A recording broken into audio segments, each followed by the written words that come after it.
એક મિત્રે મને પૂછ્યું, બાપુ તમે કયા વાદી છો? મેં કહ્યું, નથી લાલવાદી, નથી ફૂલવાદી કે નથી કોમવાદી.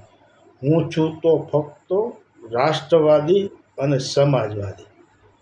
પરંતુ આ ફેસબુક ચલાવતા મને એક વિચાર આવ્યો કે આમાં ફેસબુક ચલાવતા દરેક મિત્રોમાંથી 80% વાદીઓ છે, જ્યારે 20% મહાવાદીઓ છે. તો આ વાદીઓમાં કોઈ સાપની શોધમાં છે, કોઈ સાપણની શોધમાં છે, કોઈ સાપની માસીની શોધમાં છે, તો કોઈ વળી દુલક કીડો, કાચિંડો, ગિલગિટની શોધમાં છે, જે ઋતુ પ્રમાણે રંગ બદલે છે.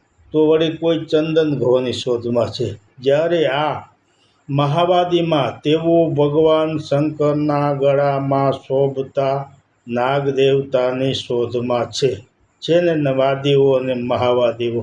જય માતાજી.